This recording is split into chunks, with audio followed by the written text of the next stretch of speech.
안녕하세요. 예수비전 선교회 안희한 목사입니다. 문재인 정권 때 방역 독재를 했습니다. 코로나19를 빌미로 예배를 탄압했죠. 예배를 짓밟았죠. 이때 너무나 쉽게 예배를 내어줬던 한국교회는 뼈저린 회개를 해야 됩니다. 정말 통곡하며 하나님 앞에 회개를 해야 됩니다. 그렇게 하지 않고 다음 단계로 나가는 게 가능할까? 제가 볼 때 가능하지 않다고 생각됩니다. 하나님께 드리는 가장 소중한 것을 세상 권력 앞에 무릎 꿇고 내줬으니 이거 회개하지 않고 어떻게 앞으로 나가겠습니까? 자, 이런 와중에 재미있는 기사 하나를 봤어요. 코로나 시국에 정식 예배를 드린 교회들 성장이라는 기사입니다. 보이시죠? 8,000부 정도 발행되니까 꽤 많이 발행되는 신문 기사입니다. 이 기사 내용을 좀 소개하는 게 유익하겠다고 판단이 들었습니다. 비대면 예배 수용한 것은 교회 실책, 비아픈 회개 필요. 코로나에 광풍이 휩쓸고 지나간 후 한국 사회는 그 후유증으로 고통을 겪어야만 하는 실태이다. 특히 한국 교회는 비대면 예배라는 정부의 잘못된 방역 정책을 따르다가 어려움의 수렁텅이에 빠지고 있다. 예장 합동 총회장 백광식 목사, 울산 대형교회 백광식 목사는 코로나19 팬데믹으로 인해 천여 개의 교회가 문을 닫았고 교인 수도 45만 명이 줄었다. 합동교단 얘기예요. 1000개의 교회가 문 닫았고 45만 명이 줄었답니다. 한 영혼 전도하기가 얼마나 어려운데. 이거는 통탄할 일이죠.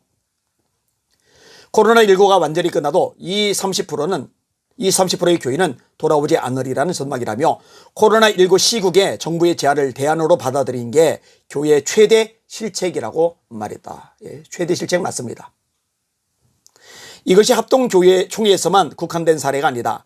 한국계 전체가 겪어야 할 고통의 시면이다. 여기서 벗어나기 위해 우리 모두가 기본으로 돌아가야 한다. 그것은 바른 예배를 드리는 것이다. 합동교단만이 아닙니다. 저희 교단 신문에서도 이번에 기사 나온 거 보니까 교인들이 엄청 줄었어요. 교회들이 타격을 참 많이 받았어요. 교인들 주니까 예산 재정도 타격을 받죠. 교회들이 너무너무 힘들어졌어요. 영남권에서는 여러 교회들이 바른 예배를 드렸다. 세계교회 손현보 목사와 부산 서북교회 조용호 목사가 집합금지 명령을 받아가면서 앞장서서 투쟁하였다. 작은 교회들로는 재건 부산교회 강정호 목사가 200만 원의 벌금을 물고도 계속 정식 예배를 드렸으며 새생명교회 문동현 목사도 계속 정신 예배를 드렸다. 대단하잖아요. 작은 교회는 대형교회가 아니라는 얘기니까 200만 원도 부담될 수가 있어요. 그리고 200만 원 한 번으로 끝나는 게 아니에요. 또 때릴 수 있는 상황이었거든요. 그리고 이렇게 처벌을 받았음에도 불구하고 또다시 예배를 진행할 경우에 담임 목사가 감옥에 갈 수도 있거든요. 그런데 예배를 드린 거예요. 왜? 하나님의 명령이니까. 왜? 하나님의 말씀에 순종해야 되니까. 세상 권력에 굴복할 수는 없으니까. 참 귀한 교회들입니다. 마저 읽을게요. 이 어려움을 겪은 교회들에게 하나님은 부흥을 선물하셨다. 예배 소중함을 지켜야 한다. 정부의 압력에 고개 숙인 지도자들은 회개해야 한다. 지도자들 회개해야 됩니다. 한교총 대표 회장이었던 소강선 목사님 사인했던 거 회개하셔야 됩니다. 대형교회 목사님들 회개하셔야 됩니다. 교계 각 분야의 지도자들 예배 타협했던 거 회개하셔야 합니다. 그냥 넘어갈 생각하지 마세요. 절대로 그냥 넘어가면 안 됩니다. 코로나19의 광풍 속에서도 정부의 탄압을 받으면서 정식 예배를 빠짐없이 드린 교회들이 전국 곳곳에 있다. 이들 교회들은 벌금 또는 과태료를 내었고 심지어는 정부 상대로 소송을 불사하는 등 바른 예배를 드리기에 혼신의 힘을 쏟았다. 저희 교회도 4번 폐쇄 당했음에도 불구하고 예배를 계속 드렸다고 제가 유튜브로 말씀을 드렸잖아요. 소송도 진행을 했습니다. 그리고 5월 26일 날 승소를 받아냈습니다. 우리 교회 운영 중단 조치한 것 이거는 불법이다. 법에 어긋난 거다. 라고 정식으로 판결을 받아내서 승소를 한 거예요. 이거는 굉장히 중요한 출발이 됩니다. 왜냐? 앞으로 교회들이 같은 일을 당할 때 판결을 받아낼 수 있는 판례로서 작용을 하기 때문입니다. 그래서 제가 기뻐가지고 감사해가지고 펄쩍펄쩍 뛰었던 겁니다. 고생한 보람이 있어요. 마저 읽을게요. 전국적으로 많은 교회들이 있는데 몇 교회의 사례를 소개한다. 수도권에서는 광명시에 있는 일신교회 박정희 목사에서는 이른바 비대면 예배를 거부하고 한 번도 빠짐없이 정식 예배를 드렸다. 저는 정식 예배라고 안 하고 현장 예배라고 했는데, 뭐 정식 예배, 바른 예배, 현장 예배, 뭐 다 괜찮다고 생각을 합니다. 뭐 의미만 제대로 전달하면 되는 거니까요. 그 결과가 놀라웠다. 교인 수가 증가하고 헌금이 늘었다. 서울의 예장교단 은평제일교회 심화보 목사는 집합금지 명령에 불응 은평구청을 상대로 소송을 제기하여 1, 2심에서 승소했는데 재판 과정에서 교인의 증가는 물론 헌금도 늘어나는 현상이 있었다. 광주광역시의 서광교회 고광서 목사는 대면 예배로 드려진 헌금으로 삼각교회와 미자립교회 5곳을 지원하기도 했다. 하나님의 살아계심을 다시 한번 체험해야 하며 미지근한 태도의 교육자들은 비아픈 회개가 필요하다.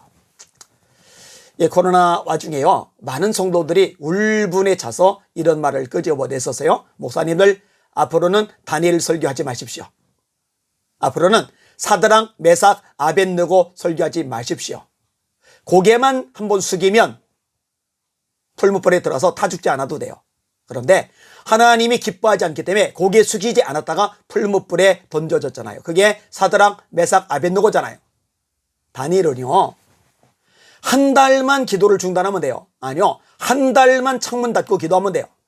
아니, 창문 열어도 한 달만 골방에 들어가서 방 안에서 기도하면은 어느 누가 감히 총리의 집에 쳐들어와서 방 안에서 기도하는 모습 적발하고 이걸 왕에게 고소하겠습니까? 불가능하죠. 여러분, 그때 어떤 합리화가 있었냐면요, 아니, 하나님이 어디서나 우리 예배를 받으시는데 예배당에 모여서 예배를 드리는 예배만 받으시나 우리들이 집에서 드리는 가정 예배도 하나님이 받으시고 구역원들이 함께 모여 드리는 예배도 하나님이 받으시고 또 혼자 스마트폰 보고 온라인으로 드리는 예배도 하나님이 받으시지. 예, 맞아요. 함께 모여 예배당에서 예배 드리는 예배도 하나님 기뻐하시고 스마트폰으로 온라인 예배 드리는 거 아니면 혼자서 예배 드리는 것도 하나님 기뻐 받으시고 가정 예배도 기뻐 받으시고 구역 예배도 기뻐 받으십니다. 문제는 뭐냐? 권력에 굴복해서 예배를 모여서 예배당에서 드리지 않고 숨어서 드리도록 했다는 게 문제이죠. 자, 같은 패턴으로 설명할 수 있어요? 아니, 창문 열고 예루살렘 쪽 바라봐야지만 하나님이 기도를 들으시나 창문 닫고 기도 들으시면 안 들으시나? 예, 맞아요. 창문 닫고 기도해도 하나님 들으세요. 창문 닫았다고 그 기도 소리가 하나님 귀에 안 들리는 것 아닙니다. 아니, 골방에 들어가서 다니엘이 그 골방 안에서 문 닫고 기도하면 하나님이 그 기도 안 들으시나? 예, 맞아요. 그 기도도 들으세요. 그러나 다니엘은 자신의 목숨을 부지하기 위해서 부귀 영화를 계속 누리기 위해서 이전에 하던 대로 창문 열고 기도하는 것 포기하고 문 닫고 기도하거나 골방에 들어가서 기도하거나 그럴 생각이 없는 거예요. 그렇게 하다가 부귀 영화 계속 누릴 마음이 없는 거예요. 예전에 하던 대로 창문 열어놓고 하루에 3번씩 하나님께 감사하며 기도했다고 다니엘서 6장에 말씀하고 있는데 차라리 그렇게 대놓고 여발한 듯이 기도하다가 사자굴에 들어가 죽을 각오를 한 거예요. 그러면 그 다니엘이 융통성이 없는 거예요? 주변머리가 없는 거예요? 외골수인 거예요? 독선적인 거예요? 아니죠. 진짜 믿음이 있는 거죠. 자발적으로 자발해서 또 상황에 따라서 본인이 선택해서 홀로 예배를 드리는 것하고 정치 권력에 굴복해서 교회 전체를 그렇게 몰아가는 것하고는 하늘과 땅만큼 커다란 차이가 있는 겁니다. 제가 그때 굉장히 속상했던 한 교회 공지를 봤어요. 그게 뭐냐? 우리 목에 칼을 대고 예배를 드리지 못하게 한다면 목숨 걸고 예배를 지켜야 되겠지만 우리가 드리는 예배가 이웃을 죽이는 칼이 되면 우리는 모여서 드리는 예배를 중단해야 된다. 아마 멋있다고, 표현력 기가 막히다고, 참 센스 있다고, 쌈박하다고 착각했을 거예요. 그러니 교회에다가 그런 문구를 붙여놨겠죠. 제가 그 문구 사진통에서 보고 나서요, 화가 많이 났어요. 화가 정말 많이 났어요. 아니, 우리들이 드리는 예배가 이웃을 찌르는 칼이 되어 헛소리를 하고 있어요.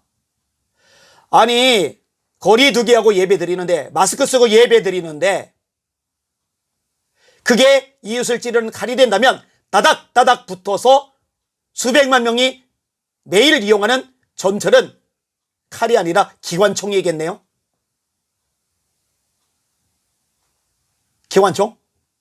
그리고 더 많은 인원이 인원 제한 없이 마음껏 들어가는 홈플러스, 이마트, 코스트코, 백화점들은 칼이 아니라 권총 정도는 되겠네요. 세상에 하나님께 드리는 예배를 어떻게 목사가, 어떻게 성도가 스스로 폄하해서 이웃을 찌르는 칼이라는 말을 사용합니까? 그건 잘못된 거예요.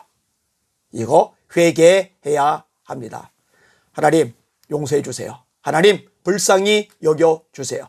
우리의 목숨을 걸고 예배를 지켰어야 되는데 성도들에게 신앙을 위해, 예배를 위해 목숨을 걸라고 가르쳐놓고 먼저 목숨의 위협도 아닌데 잠깐의 불이익이 들여서 예배를 닫았던 한국교회 죄악을 용서하여 주시옵소서.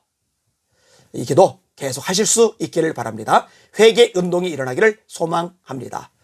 사랑하는 시청자 여러분, 우리의 초점은 하나님께 고정이 되어야 되고 우리의 유일한 기준은 하나님의 말씀 성경뿐입니다. 말씀 위에서는 한국교회, 한국교회 목회자들, 한국의 성도들이 되기를 소망합니다.